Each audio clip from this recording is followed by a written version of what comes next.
김상훈 KB증권 자산배분전략부 이사님 나와 계십니다. 안녕하십니까? 네, 안녕하세요. 이 매크로적인 거는 KB증권이 제일 잘하는 것 같아요.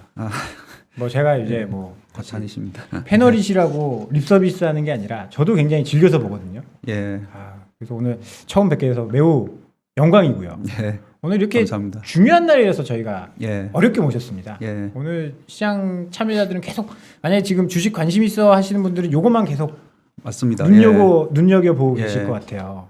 이제 몇 분 안 남았거든요. 예. 제가 무리한 질문을 한번 좀 드려봐도 예. 될까요? 시장 예상치 CPI 8.1인데 예. 우리 이사님은 지금 4분 뒤에 예. 어떻게 전망하시고 계십니까? 저희 하우스뷰는 네. 그보다는 조금 높은데요. 뭐 비슷합니다. 8.2 뭐 정도. 예. 약간 공포스러운. 예. 보통은- 처음에는 예. 8.3 정도 이러다가 저희도 조금 이제 저희 매크로 팀에서 조금 낮게.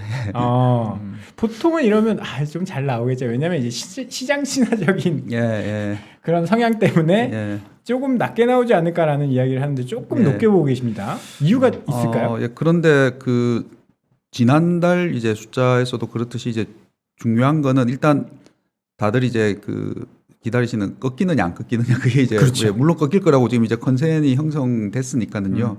아시다시피 이제 그 꺾이더라도 지금 저희가 대화 나눈 것처럼 컨센보다 더 많이 꺾여주면은 조금 안도할 수 있고 뭐 예를 들면 8점 지난달에 5에서 꺾였는데 뭐 8.4다 이렇게 되면 이건 이제 이게 꺾인 거냐 이렇게 해석이 되면서 네. 예, 그 부분이 좀 중요할 것 같습니다. 그래서 조금 더 쓰신 게 8.2예요. 예. 8.4는 큰일 났는데 예. 조금 더 쓰신 게 8.2다.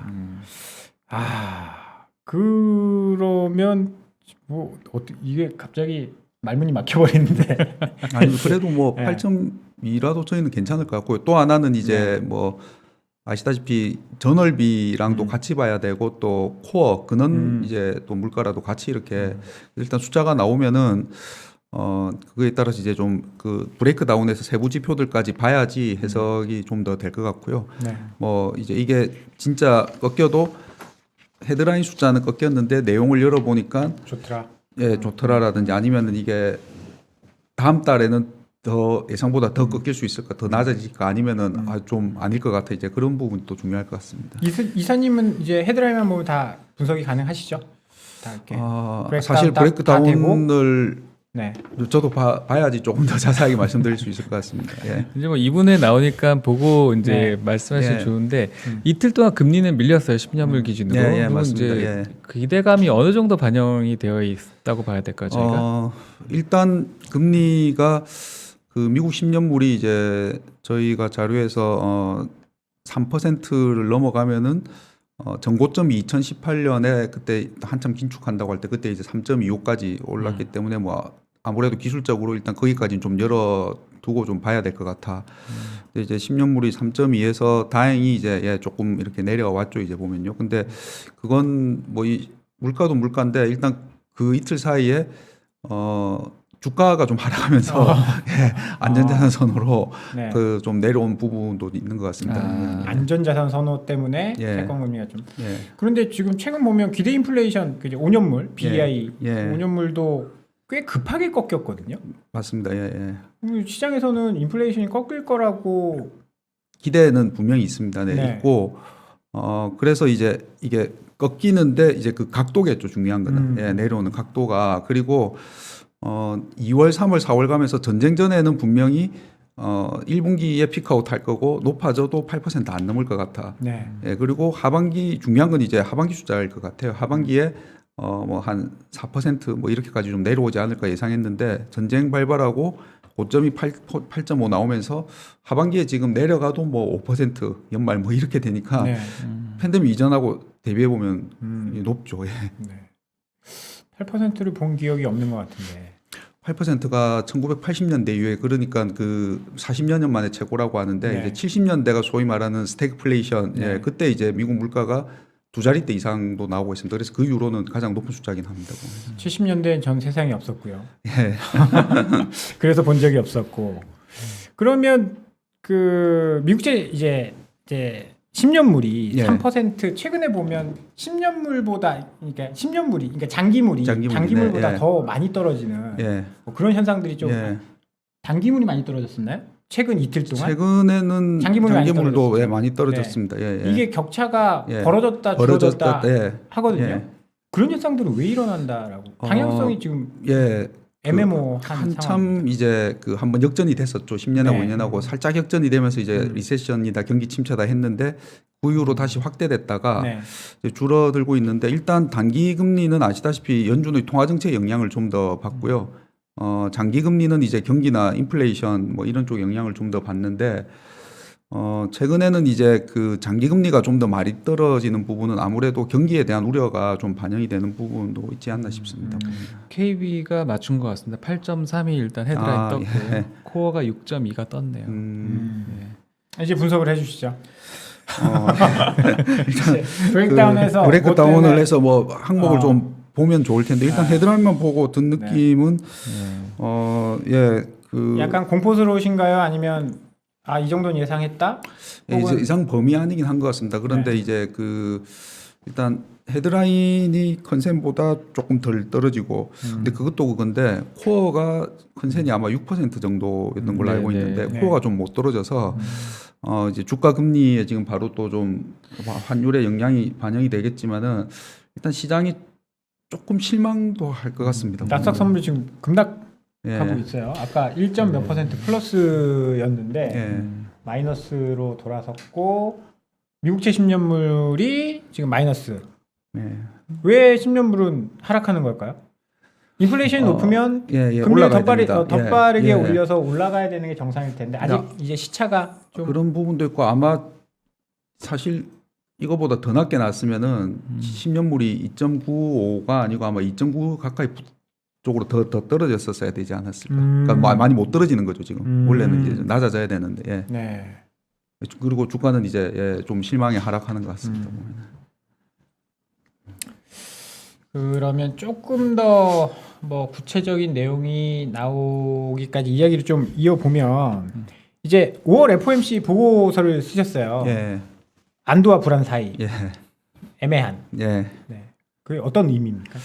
일단 안도는 시장이 이제 혹시나 75bp 얘기 인상 얘기가 나올까 뭐 자이언트 스텝이다 여러 가지 수사가 붙던데요. 그 네. 걱정이 있었는데 파월 의장이 75는 생각하고 있지 않다라고 해서 이제 굉장히 환호를 했죠. 네네. 이 부분에 환호를 했는데 그래서 당일은 금리도 하락하고 주가도 올랐죠. 그런데 그 다음 날 거의 다 되돌렸지 않습니까? 그게 시장이 그러고 이제 생각을 해보니까 75를 올려서 파월 의장이 그 발언하는 순간 반대로 그 BI 기대 인플레는 다시 올라갔거든요. 그러니까 시장이 생각해 보니까 75를 한 번 해서 차라리 기대 인플레를 눌러서 물가를 좀 끌어내려 주는 게 그러니까 지금은 빨리 인플레를 좀 잡는 게 오히려 약간 당장은 아프더라도 도움이 될 수 있는데 75 안 난다니까 이제 그런 거죠. 어떻게 보면은 뭐 조삼모사일 수 있는데 50하고 다음 달에 6월에 75하고 그 다음 달에 차라리 25를 하는 게 오히려 인플레를 좀 잡아서 그러면 75에서 25는 체감이 크지 않습니까? 그런데 이러고 나서 다음 날 생각해 보니까 이거 50도 뭐 이렇게 50을 더 많이 하는 거 아니야? 이런 생각이 들면서 원래 이게 세대 맞고 그 다음에 한 대 맞으면 되는데 두 대씩 계속 또 맞아야 될 생각을 하니까 네. 근데 이제 제가 사실은 그걸 보고 나서 네. 시장의 변동성이 되게 큰 걸 보고 나서 좀 들었던 의문이 일각에서 그 얘기를 했거든요. BOE는 되게 매파적으로 세게 얘기해서 기대 인플레 눌렀잖아요. 맞습니다. 패드는 그 순간 튀어버렸잖아요. 예. 다시. 예. 그래서 시장에 이제 신뢰가 무너져서 시장이 이렇게 예. 변동성이 커졌다. 예. 그게 맞다고 그렇게 보시나요? 해석이 되는 것 같습니다. 그러니까 네네. 뭐 당장은 조금 괜찮은데 사실 이미 파월 의장의 신뢰가 좀 낮지 않습니까? 네. 그 일시적 상황에서, 때문에. 일시적 때문에 이제 이미 낮은데 어떻게 보면 뭐 파월 의장은 그렇게 해서 시장을 좀 달랜다 약간 그럴 뭐 소위 이제 패드 풋이라고 하죠. 과거부터 이제 그런 걸 근데 지금은 패드 풋보다 차라리 빨리 이왕 늦은 거 빨리 이렇게 해서 인플레를 기대 인플레를 좀 잡아야지. 그리고 명확한 긴축 경로. 그러니까 앞으로 뭐 75는 안 할게요. 이게 아니고 뭐 그러면은 뭐 75는 안 하는데 그럼 50을 몇 번을 한다. 그런데 뭐 한 두어 차례 몇 차례 이렇게 하니까 시장이 75 안 하는데 그러면 50, 50, 50 계속 이렇게 하나. 그리고 또 하나는 시장이 관심을 가졌던 게 이제 QT입니다. 이제 보면 예, QT에 대해서도 가이드라인이 나왔죠. 뭐 금액은 뭐 해서 950억 달러까지 나왔는데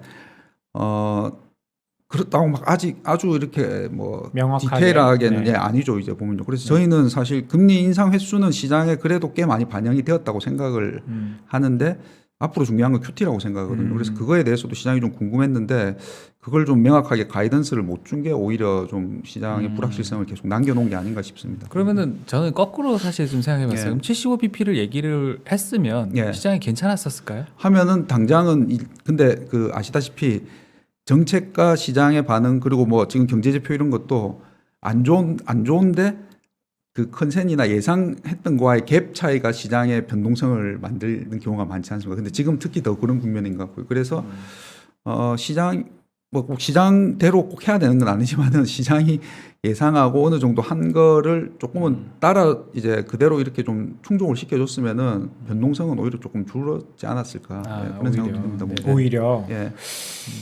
그래서 저는 궁금한 게 그 파월 의장의 75bp 안 한다 이 발언 예.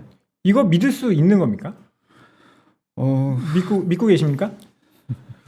인플레가 지금 저희- 8.3이 나왔습니다. 예. 네, CPI가 8.3이 나왔어요. 그래서 그 이후로 또 연준 인사들이 뭐 75는 아니고 또 누구는 뭐 네. 아닌 건 아니고 또 50 몇 차례 그러니까 이제 네. 이게 지금 불확실한 거 물론 연준 인사들마다 다 다르게 얘기할 수는 있는데 네. 그러니까 이럴 때일수록 그 예를 들면 예전에 뭐 그 금융위기 이후에 이렇게 할 때 뭐 에반수를 이렇게 해가지고 네. 가이드라인이 뭐 포드 가이드라인 쓰는 게 지금보다는 조금 더 클리어했지 않습니까? 이제 보면 그래서 지금이 그때보다는 더 시장은 혼란스러운데 그때보다 연준의 가이던스는 더 좀 불분명한 것 같아요 보면은요. 그리고 점도표 지금 나온 지 3월 점도표 나온 지 얼마 안 됐지 않습니까? 보면 네.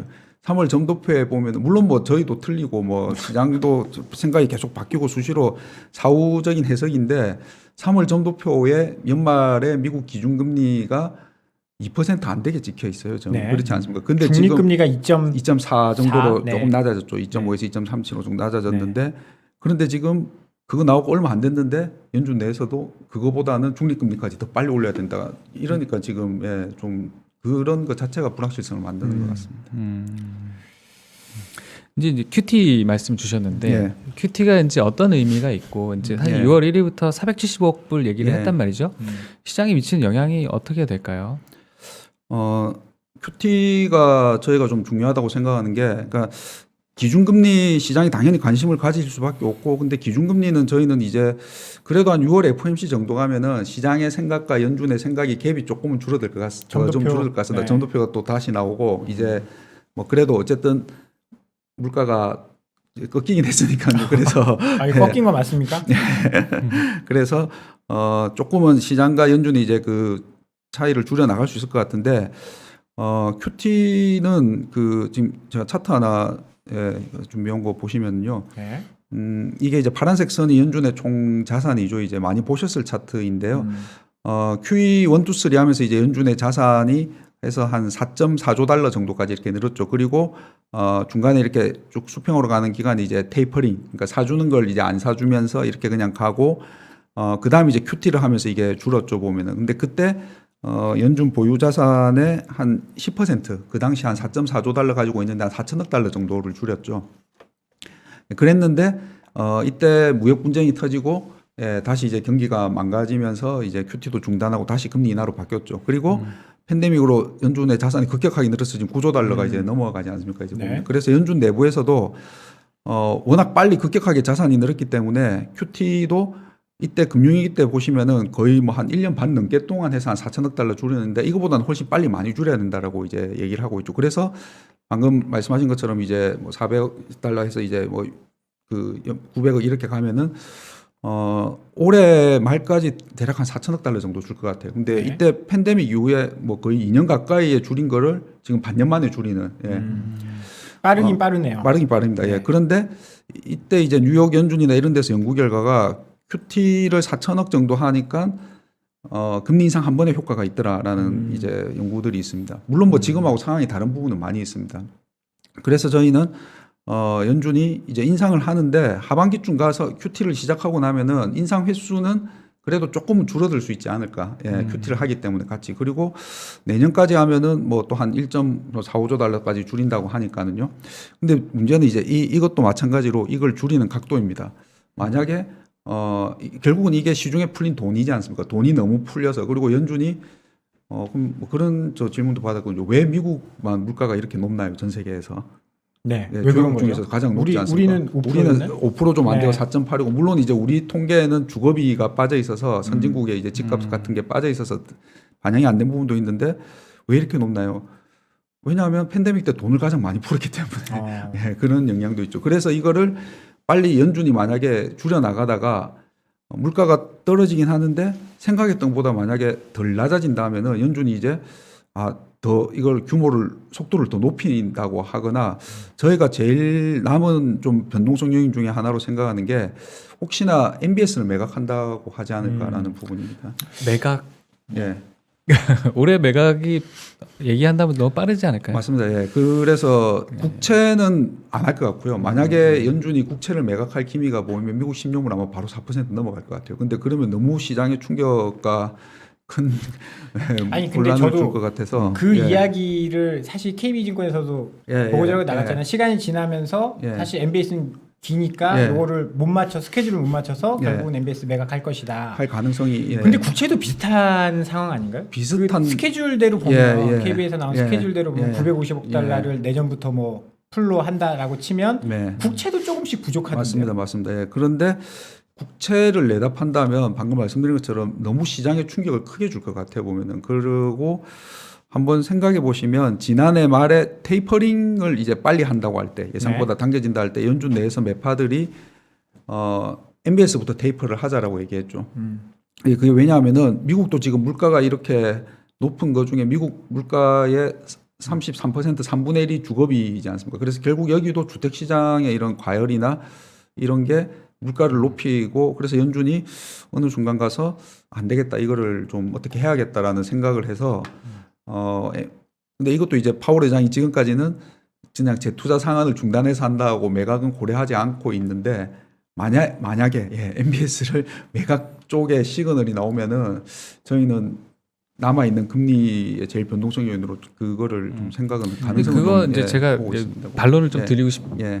거라고 해야 될까요? 예. 근데 그런 게 있어요. 그 지금 이미 30년물 모기지가 5.5를 맞습니다. 상회하잖아요. 예, 근데 예. 거기서 더 충격을 줄 필요가 있는 거. 그래서 그런 걸 반영해서 30년물 모기지가 이제 그 이전 고점보다 지금 올라가고 있는 것 같은데 이게 지금 기사들 보면은 미국도 주택의 공급 부족으로 인해 가지고 모기지 금리가 이렇게 올라갔는데 주택 가격 상승이 뭐 지역마다 조금씩 다르긴 하다 하더라고요. 근데 네네. 상승이 계속되고 이게 그 모기지 금리 상승이 주택 가격을 누르는데 시차가 또 걸리고 그래서 그게 주택 관련 지표들에 꺾이는데 6개월에서 1년 이상 걸린다는 좀 그런 그 감안해서 가장 좋은 시나리오는 물가가 아까 하반기에 이제 어쨌든 꺾였으니까 내려오는데 그때는 이제 오히려 뭐 예를 들면 너는 한 달이라도 뭐 예를 들면 9월이나 뭐 이렇게 가서 컨센보다 낮아지는 거죠. 그렇게 되면 사실 뭐 모기지 매각할 필요 없어지고 예. 근데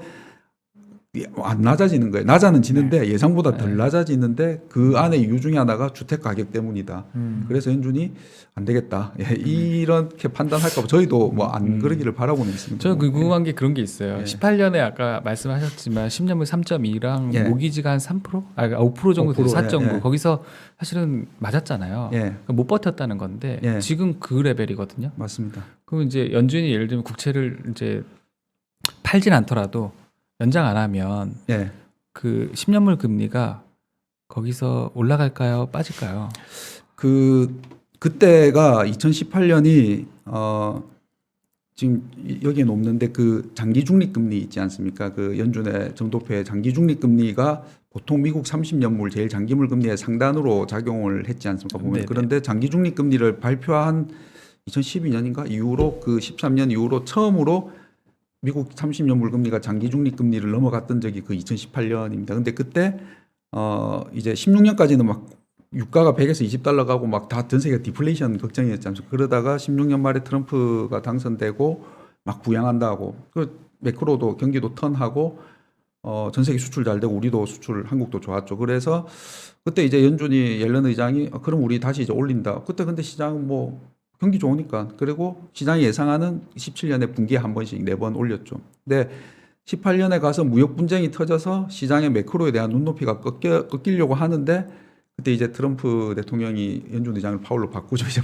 그리고 그때 이제 신임 의장 파월이 네. 시장은 이제 적어도 인상이 좀 멈추겠다. 무역 분쟁 터졌는데 근데 파월 의장이 계속 올린다고 그러죠. 그러면서 그때 시장의 기대보다 그 장기 중립 금리보다 30년 금리가 튀어 올라갑니다. 그러면서 그때가 말씀하신 고점이 형성하고 근데 그때 전 자산 가격이 다 빠졌거든요. 주식 빠지고 주식도 그때 한 20% 정도 넘게 빠졌죠. 네. 그리고 금리도 그렇게 튀고 뭐 제기업 그러니까 부동산도 좀 하고 원자재 가격도 그때 다 빠지고 그래서 파월이 아니구나 하면서 보험성 인하라는 말을 만들면서 이제 기조가 바뀌었죠. 이제 보면 예. 그래서 그때 고점이 이 지금 차트 보시면은 10년물 금리인데요. 저도 차트 잘 못 보는데 이게 이제 그 채권 시장에서 약간 그런 얘기가 있습니다. 미국 30년 그 금리 30년 40년 장기 사이클 얘기가 있는데 2차 대전 때 이후부터 해서 80년대까지 계속 올랐어요. 이 앞에는 지금 없는데요, 보면은. 네. 이때가 아까 이제 물가가 2자리 넘고 그러니까 미국 10년물 금리가 15%였습니다. 네. 그러고는 중간에 굉장히 많은 등락이 있었는데 길게 보면은 하락기였고 이 파란색 선이 120개월 선이니까 10년 선이죠. 이제 뭐 웬만하면 이게 이제 상단으로 작용했는데 뚫고 올라갔네요. 이게 처음 올라갔을 때가 그 2018년입니다 보면. 그래서 이때 2018년 때 네. 여기에 처음 이제 뚫고 올라갔었는데 이때가 이제 아까 말씀드린 시장의 예상보다 연준이 긴축을 더 했을 때. 네. 그때 갔는데 고위의 선에서 걸렸어요. 그 다음 선에서. 그러고는 이제 다시 내려왔죠. 그리고 이제 팬데믹 터졌을 때가 역사적 저점입니다. 네. 근데 지금 어쨌든 기술적으로 이 선들을 넘어가고 있어서 그래서 만약에 이제 저는 여기서 그래서 전고점 3.25 정도에서는 일단은 뭐 기술적으로는 걸릴 가능성이 좀 있다라고 보는데 혹시 이거를 더 올라갈 만한 게 뭐 아까 행여나 MBS의 그런 거라든지 그래서 좀 불안해 하고 있습니다. 사실 이제 지금 이렇게 주식이 떨어지는 상황에서 확정이자 3% 이상을 준다라는 건 굉장히 매력적이거든요. 특히 미국처럼 망할 이유가 없는 나라 맞죠? 그래서 아까 말씀하신 게 며칠간 일어났던 게 주식 파는 거를 채권을 10년물을 샀다 이 말씀하신 거죠? 네. 최근 며칠 동안 굉장히 매력적인 자산인데 그러면 지금 들어가도 되느냐 안 되느냐 이 문제도 굉장히 중요할 것 같거든요. 자산 배분 차원에서 그다음에 주식을 하는 사람 입장에서도 뭐 안전자산으로 가면 현금으로 갈까? 채권 지금 3%인데 그럴 수도 있을 것 같거든요. 거기에 대해서는 어떻게 생각하십니까? 근데 저희는 미국 금리는 방금 말씀드린 그런 변동성을 키울 수 있는 상방 변동성을 키울 수 있는 요인이 아직은 조금 남아 있다라고 판단을 하고 있습니다. 보면 그래서 물론 뭐 저희도 그래서 이게 뚫고 막 4% 간다 그렇게 의견은 아니고요. 보면 어느 순간 가서는 상승이 좀 둔화되고 미국 금리 인상을 그래서 지금 선물 시장 이런 곳에서는 뭐 올해 말에 3% 내년 3.5 이렇게 보는데 저희는 그거보다는 조금은 낮게 보거든요. 근데 그게 이제 좀 반영이 꽤 되고 지금 꽤 되어가고 있다고 생각하고 꽤 되고 QT에 대해서 조금 가이드라인이 QT 역시 이제 시장이 왜냐하면 QT는 금리 인상은 올리기도 해보고 내리기도 해봤지 않습니까? 그래서 시장이 힘들지만 그래도 이제 또 경험도 해보고 적응해 나갈 수 있는데 QT는 솔직히 연준도 금융위기 때 그때 그러다가 못하고 연준이나 시장이나 저도 지금 앞으로 그렇게 하는 거 처음이거든요. 처음 가는 길. 처음 가는 길이거든요. 그래서 그게 조금 적응하고 나면은 저는 그래도 미국 금리 상승이 조금은 이제 덜 하지 않을까라고 생각은 하고 있습니다. 근데 그때 가서 조금 채권 쪽에 관심을 가져봐도 되지 않을까 싶습니다.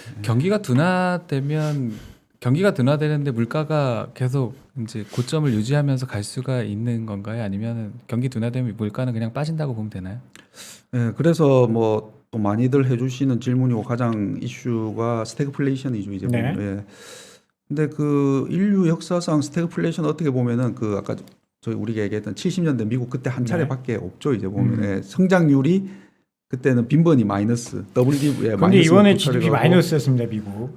맞습니다. 그래서 그 저희도 깜짝 놀랐어요. 저희 마이너스까지는 생각 못했고 아시다시피 약간 이게 뭐 소위 그냥 그때도 일시적이라고 했습니다. 예, 네. 맞습니다. 예. 그래서 이게 뭐 시장에 계신 분들은 경기 둔화랑 경기 침체는 다르다라고 하지 않습니까? 그러니까 경기 네 가지 국면에서 지금은 둔화 후퇴 국면은 맞는데 침체 리세션은 방금 말씀하신 성장률이 마이너스가 두 분기를 이제 연속해야지 이제 리세션이죠. 그러면 예를 들면 다음 분기가 이제 2분기 7월에 나오는 2분기 숫자가 마이너스가 나오면 이거는 이제 그냥 리세션. 지금 수입물가 이야기하는데 예. 4월 달에 8.3%면 네. 그게 아니라고 하기는 어려운 맞습니다. 예. 그래서 저희는 2분기는 그래도 마이너스는 아니지 않을까라고 아직은 그렇게 예상은 하고 있는데, 근데 경기가 둔화되는 국면은 분명히 예, 맞습니다. 그래서 70년대처럼 성장률이 빈번하게 마이너스를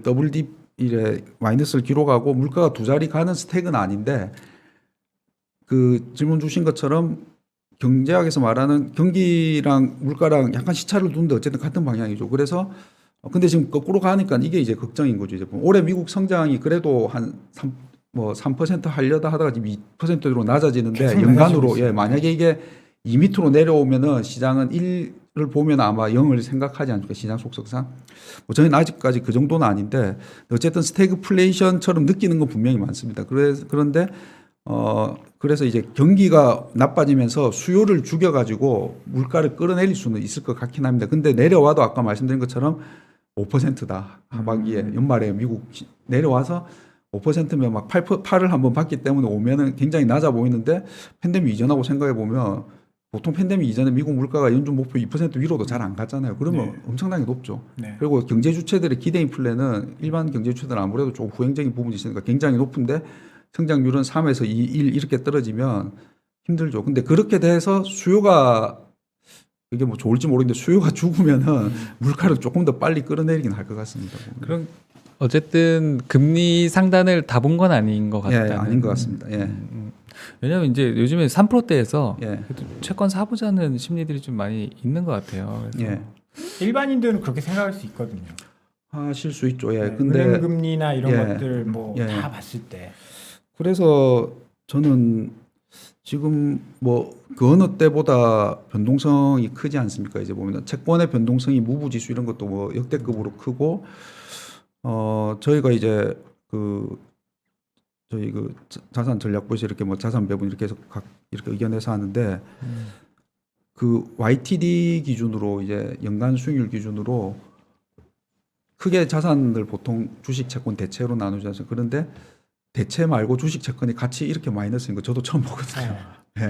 그러니까 피해갈 데가 없는 거죠. 그러니까 뭐가 잘못됐다고 보십니까? 주식이랑 채권이랑 네. 반대 방향으로 가야 되는데 둘 중에 뭔가 하나 잘못된 거잖아요. 네. 지금 상황은 어디가 잘못됐다라고? 저는 네. 일단은 금융위기 이후에 그런 현상이 조금 더 많이 나타난 것 같고요. 그러니까 방금 말씀하신 그러니까 그냥 이론적인 굉장히 그냥 일반적인 자산 배분 모델이 주식 6채권사의 그냥 어떻게 보면 심플한 모델이었습니다. 왜냐하면은 경기 사이클이 이제 이렇게 다 있으니까 경기가 좋아지면은 주식 가격은 오르고 금리가 올라가니까 채권 가격은 하락하는데 이제 두 개가 배분이 돼서 이렇게 해지가 되고 경기가 나빠지는 사이클에서는 주가는 하락해도 금리가 내려가면서 이제 채권 가격이 올라가면서 이렇게 배분이 되는데 네. 금융위기 터지고 나서는 중앙은행들이 이제 많이 나섰지 않습니까? 이제 보면은 그러니까 그런 현상이 좀 나타나는 것 같아요. 예를 들면 2013년에 테이퍼 텐트럼 네. 그때 세상에 없던 말이 테이퍼링이라는 말을 어떻게 보면 버냉키 의장이 굉장히 원론적으로 그냥 국회에서 거기서도 이제 질문하니까 경기가 좋아지면 아까 보셨던 QE 1, 2, 3 하던 거 좀 줄일 수 있습니다 했는데 시장이 난리가 나죠. 예. 그때 아마 다우하고 그게 뭐 한 10몇 % 이렇게 빠지고 미국 10년물이 100bp 올라갑니다. 네. 주가 하락, 채권 금리 상승, 자산 가격이 동시에 빠져버리는 거죠. 왜냐하면 저는 중앙은행이 돈을 풀어서 자산 가격이 다 같이 올라갔다고. 그러니까 상관성이 좀 떨어진 거죠. 같은 방향으로 주가도 오르고 금리도 떨어지고. 인위적으로 만들어서 어떻게 보면 약간의 좀 그러다가 그 돈 푸는 거 줄인다니까 같이 빠지다가 아니야 다시 풀게 덜 할게. 그래서 QE 때도 생각해 보시면 1, 2, 3 하는데 2 후반쯤에 가면 이미 주가 빠져요. 보면은 돈 풀고 있는데 예, 그 금리 올라갑니다. 채권 사주고 있는데도 보면은 3를 기다리는 거죠. 이제 보면은 예. 그래서 그런 게 지금 이런 일단 그런 유동성적인 측면하고 그다음에 가장 경험해보지 못했던 스태그플레이션 이 두 개가 결합된 게 전 자산 가격을 다 하락하게 하는 좀 그런 영향이 있지 않나 싶습니다. 2년물 금리가 바로 이제 튀어버리는데 예. 이제 3년물도 튀었습니다. 네네, 자산 배분 전략을 그렇죠. 이제 책임지시고 계시니까 이런 되게 어렵잖아요. 네. 되게 어려운데 자산 배분을 그럼 어떻게 채권사도 안 되고 주식사도 안 맞습니다, 되고. 맞습니다. 비중을 그래서 어떻게 제시하고 계신지. 저희가 그래서 연초부터 지난해 말에서 연초 넘으면서 연준이 저희 예상보다도 조금 더 빨리 긴축이 났을 것 같아서 일단 위험 자산들의 비중을 뭐 1에서 5까지 있으면은 저희가 4 정도 있다가 일단 중립적으로 조금씩 낮췄고요, 이제 보면은. 그리고 저희도 뭐 전쟁이 이렇게 날지는 몰랐는데 구조적으로 이제 유가는 조금 오를 요인이 수급상 있어서 이제 원자재 비중을 조금 높였습니다, 이제 보면은. 예, 그런데 전쟁이 터지고 나서는 당장은 이제 안전자산 선호일 수 있는데 이게 결국 인플레를 자극하면 채권에도 결국 좋은 게 아닐 것 같아. 예. 그래서 지금 계속 대체가 가장 최우선 순위고 대체 그다음에 주식하고 채권하고 같은 순인데 근데 사실 이런 포트폴리오가 잘 없지 않습니까? 현실적으로 어떻게 뭐 특히 뭐 기관 투자자 같은 경우는 대체를 포트에 가장 많이 담을 수가 없지 않습니까? 구조적으로 보면 주식하고 채권 아니면 뭔가를 가장 많이 들고 있어야 되는데 근데 그쪽에서 다 손실이 나다 보니까 지난달부터는 저희가 조금은 현금 또는 현금성 자산, 현금과 가까운 자산. 물론 인플레이션을 감안하면은 현금도 마이너스죠. 그러니까 우리나라 예금금리도 올라서 지금 뭐 2% 중반 후반인데 우리나라 물가가 4%, 5%니까 마이너스지만은 다른 쪽이 가격 자체가 절대 마이너스니까 예, 상대적으로 덜 조금 일단 현금성 자산과 그리고 지금 턴이 자산 가격들 간의 턴이 굉장히 빠른데 큰 대체에서도 약간 아래에 내려가면은 원자재 중에서도 이제 에너지는 또 상승이 약간 더디고 예, 금은 실질금리가 올라가면 또 매력이 떨어지고 그러면 일단 당장 그 먹고 사는데 필요한 거 농산물 예, 그리고 그걸 관련된 주식이라도 그걸 관련된 나라에 뭐 그 정도 근데 그렇다고 그걸 많이 하기는 어렵고 그러니까 조금 진짜 피난에 있는 정도 예. 네. 최근에 보면 그런 나라들도 주가가 이제 빠지기 시작하더라고요. 그러니까요. 굉장히 텀이 빠릅니다 지금. 네, 네.